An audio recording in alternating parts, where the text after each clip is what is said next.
ഒറ്റപ്പാലത്ത് ആശാപ്രവർത്തകയുടെ കരുതലിൽ തമിഴ് യുവതിക്ക് വീട്ടിൽ സുഖപ്രസവം.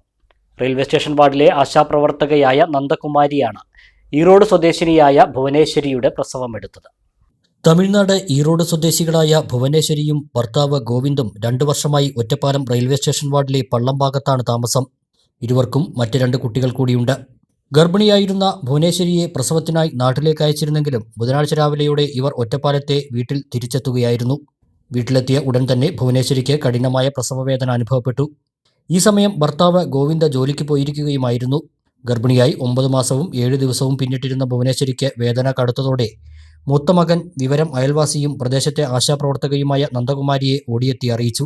വിവരമറിഞ്ഞ നിമിഷങ്ങൾക്കകം ഭുവനേശ്വരിയുടെ വീട്ടിലെത്തിയ നന്ദകുമാരി അയൽവാസികളുടെ സഹായത്തോടെ പ്രസവമെടുക്കുകയായിരുന്നു. ഇതിനിടെ തോട്ടക്കര സബ് സെന്ററിലെ JPHN രാജിയെയും വാർഡ് മെമ്പർ സജീഷ് കൃഷ്ണനെയും വിവരം അറിയിച്ചു. സ്ഥലത്തെത്തിയ JPHN രാജിയാണ് കുഞ്ഞിന്റെ പൊക്കിൾക്കൊടി മുറിച്ചു മാറ്റിയത്. തുടർന്ന് ആംബുലൻസ് വിളിച്ചു വരുത്തി അമ്മയെയും കുഞ്ഞിനെയും ഉടനടി ഒറ്റപ്പാലം താലൂക്ക് ആശുപത്രിയിലേക്ക് മാറ്റി. പ്രസവാനന്തര ശുശ്രൂഷകൾക്ക് ശേഷം അമ്മയും കുഞ്ഞും സുഖമായിരിക്കുന്നതായി അധികൃതർ അറിയിച്ചു. 2008 മുതൽ റെയിൽവേ സ്റ്റേഷൻ വാർഡിൽ ആശാപ്രവർത്തകയായി സേവനമനുഷ്ഠിച്ചു വരികയാണ് മേലാലിക്കൽ തൊടി വീട്ടിൽ നന്ദകുമാരി. ദീർഘകാലത്തെ സേവനത്തിനിടയിൽ ആദ്യമായാണ് ഇത്തരമൊരു അനുഭവമെന്ന് നന്ദകുമാരി പറഞ്ഞു. ഞാൻ എൻ്റെ ഒപ്പം ഉണ്ടായിരുന്നു. എനിക്ക് ഫസ്റ്റ് മുതൽ ലാസ്റ്റ് വരെ ഉണ്ടായിരുന്നു. തൊട്ട തന്നെ നമ്മുടെ ഒരു ഓട്ടോ ചേട്ടൻ്റെ ഭാര്യയാണ്, മുജീബിൻ്റെ ഭാര്യയാണ്, ജുനിയാണ്. പിന്നെ ഒരു ലൈല പറഞ്ഞ അവരും ഉണ്ടായിരുന്നു ആദ്യം. പിന്നെ ലാസ്റ്റ് ഘട്ടത്തിൽ ജുനി എൻ്റെ ഒപ്പം ഉണ്ടായിരുന്നു. അങ്ങനെ ഞങ്ങൾ അപ്പോഴേക്കും ഞാൻ സിസ്റ്ററെ വിളിയോട് വിളി 108 വിളിക്കലായി. എനിക്ക് കുട്ടി എൻ്റെ കയ്യിൽ, എനിക്ക് കുമ്പിടാനും നീരാനും ഒന്നിനും വയ്യ, പൊക്കിൾ കൂടി മുറിക്കാൻ പറ്റണില്ല. പിന്നെ അവരുടെ സ്ഥലമാണെങ്കിൽ അത്രയ്ക്ക് നമുക്ക് ഇൻഫെക്ഷനും കാര്യങ്ങളും വരാൻ പറ്റിയ സ്ഥലം. എന്താ വെച്ചാൽ അത്രയ്ക്ക് വൃത്തിയും വെടുപ്പും, വൃത്തിയില്ലാത്ത മൈഗ്രൈൻ്റെ ആണല്ലോ. ഒരു തുണിയും ഇതുപോലെ നേരം പോലെ ഉണ്ടായിരുന്നില്ല. അപ്പോഴേക്കും വെള്ള തുണിയും കൊണ്ട് പിടിച്ച് കുട്ടി ഇങ്ങോട്ട് വന്നോടുകൂടി ഞാൻ വേഗം കുട്ടീനെ തുടച്ച് വൃത്തിയാക്കിയിട്ട് കയ്യിൽ പിടിച്ച് ആ ഉള്ള തുണിയും കൊണ്ട് അഡ്ജസ്റ്റ് ചെയ്ത് തണുപ്പ് കൊള്ളാത്ത രീതിയിൽ മറിച്ച് സെറ്റാക്കി പിടിച്ചു. അപ്പോഴേക്കും പിന്നെ സിസ്റ്റർ ലക്കിടിയിൽ ഇതായിരുന്നു, കുത്തിവെപ്പായിരുന്നു. അതിന് പോയി വന്ന് മൂപ്പത്തി ബാഗ് ഓടി കതച്ച് വന്നു കേട്ടോ. എനിക്ക് ഈ കുട്ടീനെ എടുക്കലും അപ്പുറത്തുള്ളവർ ചോദിക്കുന്നുണ്ട് കുട്ടിയെ പിടിക്കണമെന്ന്. അവരൊക്കെ വർക്കിന് പോകാൻ നിൽക്കണവരാ. പിന്നെ അവരുടെ മേലെ ഈ ബ്ലഡ് കാര്യങ്ങളും വേസ്റ്റ് ആവണ്ട വിചാരിച്ചിട്ട് വേണ്ട ഞാൻ തന്നെ പിടിക്കുക, കുഴപ്പമില്ല പറഞ്ഞു.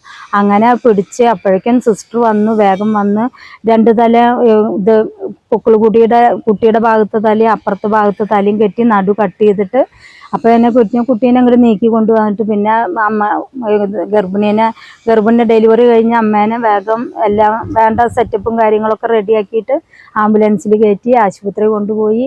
അവിടെ നിന്ന് ആശുപത്രി അതിൻ്റെ ഉള്ളിൽ പോയി ഓഫീസിട്ട് എടുത്ത് അതിന് വേണ്ട കാര്യങ്ങളൊക്കെ ചെയ്തു കൊടുത്തു. അതേസമയം പള്ളം ഭാഗത്തു നിന്നും റെയിൽവേ പാളങ്ങൾ മുറിച്ചു കടന്ന യുവതിയെ വാഹന സൗകര്യമുള്ള സ്ഥലത്തേക്ക് എത്തിക്കാൻ ഏറെ ബുദ്ധിമുട്ടിയതായി നന്ദകുമാരി പറഞ്ഞു. ഏറെ പണിപ്പെട്ടാണ് സ്ട്രക്ചറിൽ യുവതിയെ വണ്ടി എത്തുന്ന സ്ഥലം വരെ എത്തിച്ചതെന്നും പള്ളം ഭാഗത്തേക്ക് വാഹനങ്ങൾ എത്തുന്നതിനുള്ള സൗകര്യം അധികൃതർ ചെയ്തു തരണമെന്നും നന്ദകുമാരി പറഞ്ഞു. പൊരിഞ്ഞ മഴയായിരുന്നു. ആ സമയത്ത് നമുക്ക് അവിടുന്ന് ആ കുട്ടീനെയും അമ്മേനെയും ആംബുലൻസിലും ഒന്ന് കൊണ്ടുവരാനായിട്ട് ഭയങ്കരമായിട്ട് കഷ്ടപ്പെട്ടു. നമ്മളുടെ ആ വഴിക്ക് ഒരു എന്തെങ്കിലും MLA MP ആരെങ്കിലും അറിഞ്ഞിട്ട് എന്തെങ്കിലും ഒരു സഹായം വഴിയൊന്നും, ഒരു ഓട്ടോറിക്ഷ ഈ ബാക്കിൽ നിൽക്കുന്ന വണ്ടി ഉണ്ടല്ലോ അതുപോലെയുള്ള ഒരു ഓട്ടോറിക്ഷ പോകാനുള്ള ഒരു സൗകര്യമെങ്കിലും കിട്ടുകയാണെങ്കിൽ. ആ 108 ഡ്രൈവർമാർ തന്നെ കുറേ ബുദ്ധിമുട്ടി. എന്താ വെച്ചാൽ അവർക്ക് ഇങ്ങോട്ട് വരാനും ഈ കുട്ടീനെ സ്ട്രക്ചറിൽ എടുത്തിട്ടാണ് കൊണ്ടുവരുന്നത്. അപ്പോൾ ഈ സ്ട്രക്ചർ എന്ന് പറഞ്ഞാൽ നനഞ്ഞ് ആ കുട്ടീനെ മറ്റേതിട്ട് നമ്മൾ റെയിൻകോട്ട് ഇട്ട് കൊടുത്ത് എന്നിട്ടൊക്കെയാണ് ആ കുട്ടിയാണെങ്കിൽ ഇങ്ങനെ വറക്കാൻ തുടങ്ങി. അമ്മ കുഞ്ഞെൻ്റെ കയ്യിൽ സേഫ്റ്റി ആയിട്ട് ഞാൻ കൊണ്ടുവന്നു. അമ്മേനെ അങ്ങനെ സ്ട്രക്ചറിൽ കയറ്റിയിട്ടാണ് കൊണ്ടുവന്നത്. അപ്പോൾ അതൊക്കെ ഒരു ഭയങ്കര ബുദ്ധിമുട്ടായിരുന്നു.